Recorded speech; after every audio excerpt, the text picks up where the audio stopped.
sais comment exprimer ma gratitude envers toi qui m'as aimé passionnément. Même au milieu de la multitude, tu m'as touché et je sais que tu es vivant. Rien ne pourra me séparer de toi, car je connais la réalité de la foi. Dieu avec la tête du Philistin. Et David, Saül va encore poser la question, mais de qui es-tu le fils, jeune homme? Et David répondit, je suis le fils de ton serviteur Isaïe le Béthélémite. Vous voyez Saül, vous voyez David, sous un nouvel éclairage. Il n'a plus reconnu le jeune homme qui n'était que dans la maison, ce n'était qu'un simple joueur de harpe. Alléluia. Amen. Vous savez, bien-aimés, on peut facilement nous reconnaître. Alléluia. On peut facilement nous reconnaître lorsqu'on ne change pas. Vous voyez, vous pouvez rencontrer quelqu'un, il va te dire, ah, ça fait longtemps. Dès que vous commencez à parler, il te dit, oh non, mais toi, tu n'as pas changé, tu es toujours nerveux. Oh, déjà, tu te fâches déjà. Mais ce jeune garçon avait déjà changé. Ce qui fait que quelqu'un qui a été son patron, bien aimé, rentrez un peu dans le texte. C'est quelqu'un qui a été votre patron pendant des années. Et à quel moment? Pendant que tu es embêté par les esprits mauvais. C'est ce garçon qui jouait la harpe.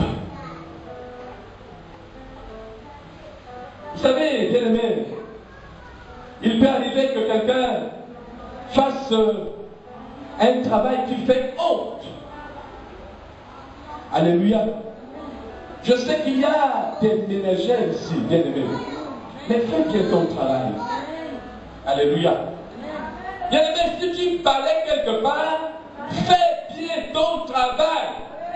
Balais comme cela se doit.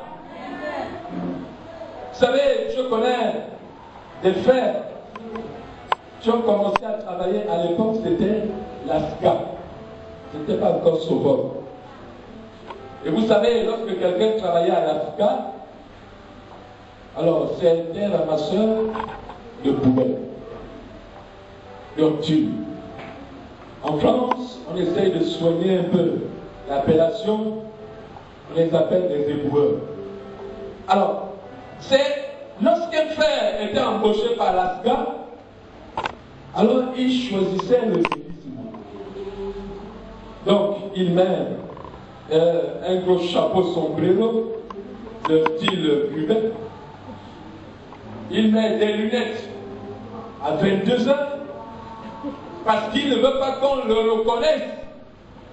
Parce que lorsqu'il va demander la main à la sœur va dire, ah non, quand même, quelqu'un qui travaille à Sauveur, je fais quoi avec toi? Il faut que j'ai quand même quelqu'un qui travaille dans un bureau, qui va au bureau en vente. Vous savez, bien aimé, il arrive quelquefois que certaines vestes cachent peut-être la pauvreté. Je n'ai pas envie de vous parler de moi. Il arrive que certaines vestes cachent peut-être la pauvreté. C'est-à-dire que tu veux te donner peut-être une image. Bien aimé, il ne s'agit pas de cela. Lorsque David était dans la maison du roi, il n'a fait que jouer de la harpe. Il a tellement bien fait les choses qu'à un certain moment, Dieu avait besoin de lui. Vous savez que lorsque vous voulez que Dieu agisse dans vos vies bien-aimées, il faut dire à Dieu, ce que tu ressens. Alléluia. Ne fais pas semblant d'être fort. Dis seulement à Dieu que, Seigneur, est-ce que tu ne peux pas me sortir de cette situation? Je ne suis pas sûr que David était à l'aise dans cette maison. Quelqu'un qui manifeste les esprits mauvais, et c'est toi qui es là pour l'adoucir. Quel est le travail difficile dans la maison du roi? Bien aimé, il y a certainement des gens ici qui travaillent dur dans la journée pour gagner leur pain. Vous appliquez certainement la parole de Dieu. Dieu qui dit, tu mangeras à la sueur de ton front. Alléluia. Mais il y a quelque chose d'autre qui t'attend. Tu n'es qu'en transit. Alléluia. Tu n'es qu'en transit. Parce qu'il y a quelque chose qui va se passer dans ta vie. Il y a quelque chose de grand qui est derrière tout cela, bien-aimé. David, c'était un grand joueur de harpe. Il ne faisait que jouer. Mais un jour, vous savez, bien-aimé, pour grandir, il faut une occasion. Alléluia. Il faut une occasion.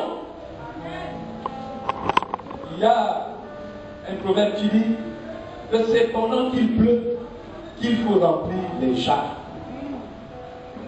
On ne remplit pas les jarres après la pluie, mais c'est pendant qu'il pleut.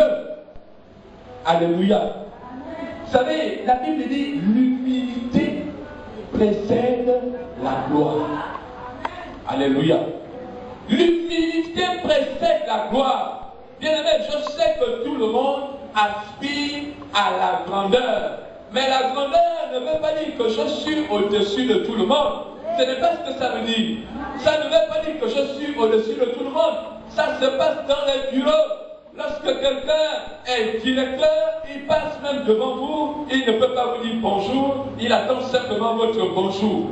C'est votre patron, il ne peut pas dire bonjour à qui que ce soit. Il va s'asseoir et il attend que tout le monde vienne ouvrir la porte pour dire bonjour monsieur, bonjour monsieur, bonjour monsieur, bonjour monsieur. Et ça. Et chez les hommes habillés, c'est mes respects. Mes respects colonels, mes respects, mes respects, mes respects. C'est pour cela que dans ces endroits-là, on empoisonne facilement.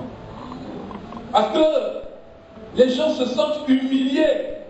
Parfois, vous passez la formation ensemble, mais après le stage, c'est lui qui devient le patron.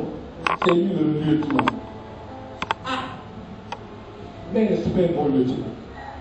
Mes respects, mon lieutenant. Bien aimé, mais lorsqu'on est en Christ, on ne voit pas les choses de cette manière. C'est une vue charnelle. Si quelqu'un a besoin du bonjour, va lui dire bonjour. Alléluia. Que tu sois pasteur ou pas, tu vas lui dire bonjour. Bonjour, mon directeur. Parce que, est-ce que tu ne sais pas que cet homme-là est assis sur un siège éjectable? Il y a quelque chose qui va se passer dans ta vie. Bien aimé, personne n'avait imaginé que c'est le quatrième fils d'Isaïe qui va devenir le roi d'Israël. Personne ne pouvait l'imaginer. J'aimerais te dire ce matin qu'il y a des choses qui vont se passer dans ta vie, mais personne n'est à mesure de les imaginer. Je sais que vous aimez la prophétie. Et bien si quelqu'un te dit, voilà, tu seras ceci, demain tu seras ainsi de suite, ainsi de suite, ainsi de suite, bien aimé, quelquefois cela ne vient pas de Dieu. Parce qu'il y a des choses que Dieu lui